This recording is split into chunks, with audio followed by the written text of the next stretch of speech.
إن الله وملائكته يصلون على النبي يا أيها الذين آمنوا صلوا عليه وسلموا تسليما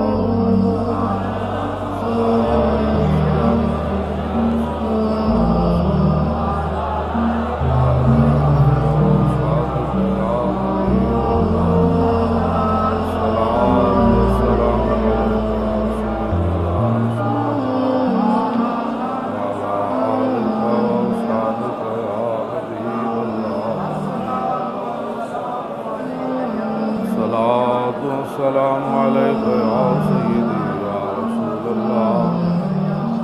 وعلى آلك وأصحابك يا حبيب الله الصلاة والسلام عليك يا سيدي يا رسول الله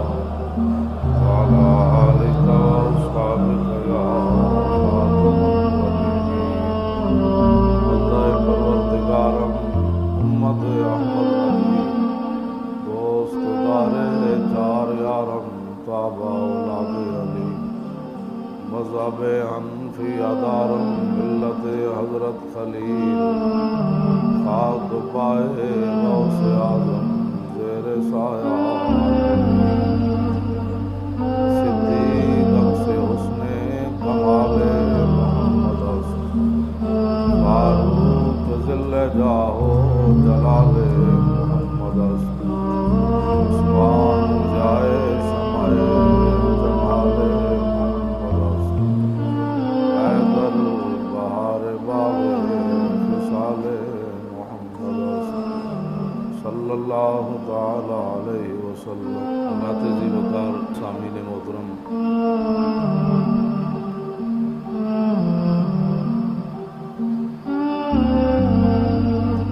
سے بات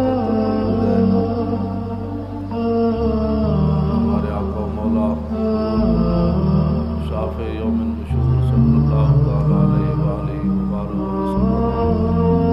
کسی صحابی کا ذکر نہیں فرماتے تھے،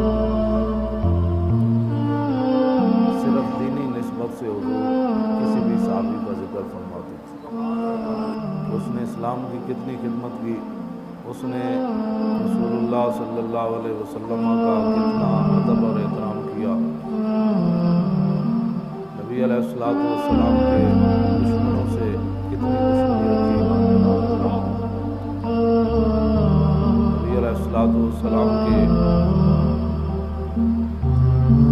ساتھ محبت کرنے والوں سے اس نے کتنی محبت کی. صرف میرے آقا و مولا اس آدمی کا ذکر فرمایا کرتے تھے، یعنی نبی علیہ السلام کسی کی دولت، کسی کا دبدبہ، کسی کا خاندانی مزاج اور کوئی دنیاوی اعتبار سے حضور نے کبھی بھی کسی کا ذکر نہیں کیا.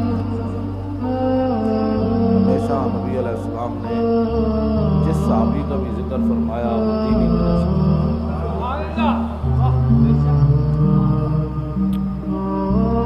اور انس بن مالک جنہوں نے 10 سال نبی علیہ السلام کی خدمت کی، وہ کہتے ہیں کہ افتخر الحیان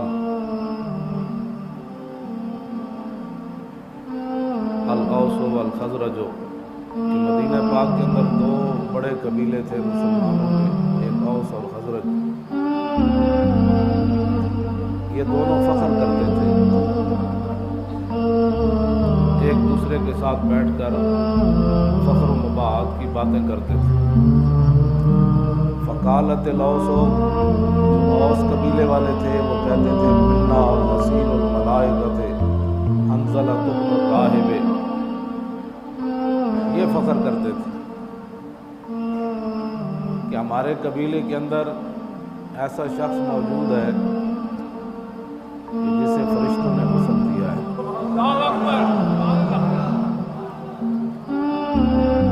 اور اس کا نام حنظلہ بن راہب ہے.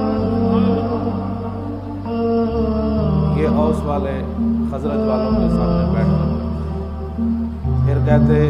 وَمِنَّا مَنِ اهْتَزَّ عَرْشُ الرَّحْمَٰنِ، سعد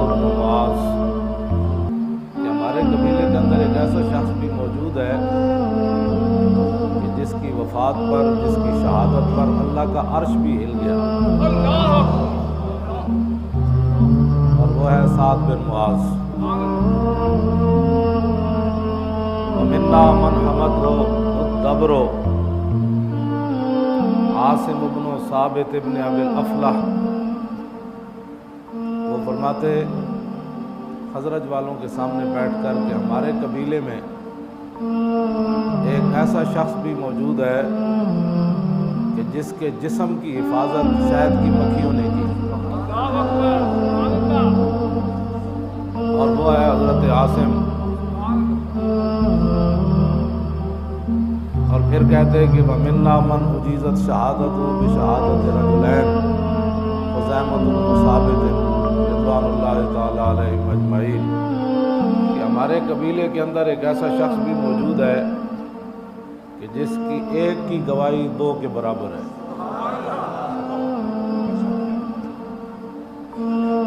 یہ قبیلہ اوس والے بیٹھ کر فخر کرتے تھے خزرج والوں کے ساتھ۔ اور پھر فقالت الخزرجیون، پھر خزرجی جو قبیلے والے تھے صحابہ، وہ کہتے منا اربعۃ جمعوا القرآن علی عہد رسول اللہ ولم یجمعہ غیرہم، کہ بھائی ٹھیک ہے تمہارے اندر یہ چار بندے موجود ہیں، لیکن ہمارے اندر بھی چار بندے ایسے موجود ہیں جنہوں نے نبی علیہ السلام کی ظاہری حیات میں قرآن مجید جمع فرمایا، اور ان کے علاوہ کسی نے جمع نہیں فرمایا۔ اور وہ کون ہے؟ زید بن ثابت، و ابی بن کعب، و معاذ بن جبل، و ابو زید۔ کہا کہ ہمارے اندر چار ایسے صحابہ موجود ہیں کہ جنہوں نے رسول اللہ کی ظاہری حیات میں قرآن جمع فرمایا، وہ تمہارے اندر نہیں ہے، ہمارے اندر ہے۔ وہ کون ہے؟ زید بن ثابت ہے، ابی بن کعب ہے، معاذ بن جبل ہے، اور حضرت ابو زید ہے۔ یہ ہے جی اسلام، کہ اسلام کے اندر جنہوں نے رسول اللہ کو دیکھ کر کلمہ پڑھا، نبی علیہ السلام کی خدمت کی، تو انہوں نے یہ نہیں کہا کہ میرا دادا ہو جیسی، میرا پردادا ہو جیسی، ساڑھے کو بڑیاں زمینہ سن، ساڑھے کو بڑیاں جائیداداں سن، ساڑھا فلانا فلانا۔ انہوں نے کہا جب حضور آ گئے تو اب فخر کی ایک ہی بات ہے، افتخار یفتخر، فخر کرنا، ایک دوسرے سے اپنی بڑائی ظاہر کرنا۔ انہوں نے کہا جب نبی علیہ السلام تشریف لے آئے تو اب فخر کی بات اتنی ہے کہ حضور کے دین کا کام کس نے کیا۔ یہ ہے جی اسلام، کہ اسلام کے اندر جنہوں نے رسول اللہ کو دیکھ کر کلمہ پڑھا، نبی علیہ السلام کی خدمت کی، تو انہوں نے یہ نہیں کہا کہ میرا دادا ہو جیسی، میرا پردادا ہو جیسی، ساڑھے کو بڑیاں زمینہ سن، ساڑھے کو بڑیاں جائیداداں سن، ساڑھا فلانا فلانا۔ انہوں نے کہا جب حضور آ گئے تو اب فخر کی ایک ہی بات ہے، افتخار یفتخر، فخر کرنا، ایک دوسرے سے اپنی بڑائی ظاہر کرنا۔ انہوں نے کہا جب نبی علیہ السلام تشریف لے آئے تو اب فخر کی بات اتنی ہے کہ حضور کے دین کا کام کس نے کیا، کس نے کیا حضور کے دین کا۔ انہوں نے کہا جی ہمارے اندر حنظلہ موجود ہیں جنہوں نے فرشتوں نے غسل دیا، ہمارے اندر ہیں؟ کہا جی نہیں۔ انہوں نے کہا جی ہمارے اندر سعد بن معاذ موجود ہیں جنہوں نے نبی علیہ السلام کی اتنی خدمت کی کہ جب ان کی روح آسمان کی طرف گئی تو اللہ کا عرش بھی ہل گیا۔ انہوں نے کہا جی ہمارے اندر وہ صحابی موجود ہیں جنہوں نے نبی علیہ السلام کے دین کے لیے جب جان دی، اور سلافہ نامی عورت نے جس کے بچے میدان احد میں مشرکہ تھی، قتل ہو گئے تھے صحابہ کے ہاتھوں، اور وہ حضرت عاصم کے ہاتھوں قتل ہوئے تھے۔ اس عورت نے منت مانی ہوئی تھی کہ عاصم اگر میرے قابو میں آ گیا تو میں اس کے سر کی کھوپڑی میں شراب پیوں گی۔ تو حضرت عاصم جو ہے ان کو شہید کر دیا گیا۔ نبی علیہ السلام سے صحابہ لے جائے گئے دین سیکھنے کے لیے، راستے میں ان کو شہید کر دیا۔ حضرت عاصم جو تھے، یہ میرے آقا و مولا نے کچھ صحابہ بھیجے تو ان کو راستے میں شہید کر دیا گیا، اور ان میں حضرت عاصم بھی تھے، اور نبی علیہ الصلوۃ والسلام نے ان کو سپہ سالار بنایا تھا۔ جب یہ شہید ہو گئے تو اس عورت نے انعام مقرر کیا کہ بھائی ان کی گردن کاٹ کے لاؤ، میں اپنی منت پوری کروں، اور منت پوری یہ ہے کہ بھائی میں اس کے اندر شراب پینی ہے۔ تو جب ان کی گردن کاٹنے کے لیے مشرکین مکہ قریب آتے تھے تو اللہ رب العالمین نے شہد کی مکھیوں کو بھیج دیا۔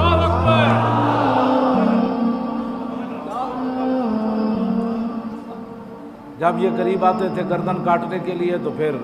شہد کی مکھیاں ان کو پیچھے دوڑ، وہ آگے آگے اور مکھیاں پیچھے پیچھے۔ تو اوس والے کہتے تھے وَمِنَّا مَنْ حَمَتُ الدَّبْرُ عاصم بن ثابت ابن ابی الافلح، کہ ہمارے اندر وہ عاصم، حضرت عاصم موجود ہیں جن کی جسم کی حفاظت اللہ رب العالمین نے شہد کی مکھیوں کے ذریعے کروائی۔ اور آپ کو پتہ تھا کہ جب میں شہید ہو جاؤں گا تو آپ نے پھر دعا مانگی، یا اللہ تیرے حبیب کی عزت کے لیے میں ساری زندگی زندہ رہا، اب انہوں نے دھوکے سے مجھے شہید کیا، اور اب یہ جسم انہوں نے میرا گردن کاٹنی ہے، لیکن یا اللہ میں یہ دعا مانگتا ہوں کہ میری گردن ان کے ہاتھ میں کبھی نہ دینا۔ اللہ رب العالمین نے دن کے وقت شہد کی مکھیوں کو، مشرکین مکہ کہنے لگے چلو دن کے وقت تو شہد کی مکھیاں ہیں، رات کے وقت ان کی گردن کاٹ لے جائیں گے۔ تو جب رات پڑی تو اللہ رب العالمین نے بارش بھیج دی، اور آپ کا جسم مبارک پانی جو ہے وہ بہا کر لے گیا، اور آپ کا نام ہی پڑ گیا بلیع الارض، کہ حضرت عاصم وہ ہیں کہ جن کو زمین نگل گئی۔ صبح جب مشرکین مکہ اور رات کے وقت آئے تو وہاں کوئی چیز ہی موجود نہیں تھی، تو جو رسول اللہ صلی اللہ علیہ وسلم کی عزت آبرو، حضور کے دین کے لیے جو کام کرے، پھر اللہ رب العالمین اس کی ایسے حفاظت کرتا ہے۔ اسلام کے اندر جو فخر والی بات ہے وہ صرف اور صرف اسلام ہے، اور حضور کی ناموس پر کام کرنا ہے، اور حضور کی دین کی خدمت کرنی ہے۔ میں نے یہ سیدنا صدیق اکبر کا خطبہ کھول کر سامنے رکھا ہوا ہے، لمبا تو اس میں ٹائم نہیں ہے، فاروق اعظم کا بھی اس میں امام عبدالرحمن مناوی نے باتیں لکھی ہیں، اور عثمان غنی کا بھی خطبہ ہے، مولا علی کا بھی ہے، امام حسن کا بھی ہے۔ کسی ایک خطبے کے اندر، اور عمر بن عبدالعزیز کا بھی ہے، اور بعض گورنر صحابہ جو تھے ان کے بھی خطبے موجود ہیں۔ کسی ایک صحابی نے صدیق اکبر سے لے کر کوئی دنیاوی وعدہ نہیں کیا کہ جب میں مر جاواں گا تو میں تھوڑیاں سڑکاں بنا دیاں گا، میں تھوڑے پل بنا دیواں گا، میں تھانوں انج کراں گا، نہ کسی صحابی نے یہ وعدہ نہیں کیا۔ صدیق اکبر پہلے خطبہ جدو امیر بن گئے، پہلے تو آپ بنتے ہی نہیں سن، تے سارے صحابہ جمع ہو گئے، قبیلہ ہے ثقیفہ بنی سعد میں، سارے کمن جی صدیق اکبر کمن میں نہیں پڑھنا جی، میں نہیں پڑھنا۔ اتنے لابنگ ہوتی ہے، قبیلے خریدے جاتے ہیں، خاندان خریدے جاتے ہیں، پھر پیسے تقسیم کیے جاتے ہیں، اور ووٹ قوم کی امانت ہے جو پیسوں کے ذریعے بیچی جاتی ہے، جو برادریوں کے ہاتھوں بیچی جاتی ہے، جو بدماشوں کو ٹھپے دی لگائے جاتے ہیں، جو غنڈوں کو دیے جاتی ہے امانت۔ کیسی قوم ہے؟ قوم دیکھو اور قوم کی امانت دیکھو اور قوم کے امین دیکھو، پھر جو اس قوم کے خود جو قوم بددیانت ہو اور اس کو پتہ ہے کہ جس کو میں ووٹ دے رہا ہوں یہ بددیانت ہے، قوم کا غدار ہے، ملت کا غدار ہے، پھر قوم کی ووٹ امانت بھی ہے، قوم ووٹ ایک فریضہ بھی ہے، تو جو قوم فرض نماز ادا نہیں کرتی وہ ووٹ کیسے فریضہ دیتی ہے؟ ظاہر ہے جو رب کے ساتھ غداریاں کرتے ہو انہوں نے اپنا چناؤ بھی تو ایسے لوگ ہی کرنے ہیں، جو فرض نماز کے لیے تو ٹائم نہیں ہے اس کے پاس، لیکن ووٹ کے لیے جاتا ہے، لائن میں لگتا ہے، کیوں جی پیسے لیے ہوئے ہیں برادری کے بڑے آدمی نے، وہ چودھری صاحب کو دینے ہیں، پھر تھانے میں ہمارا کام کون کرائے گا؟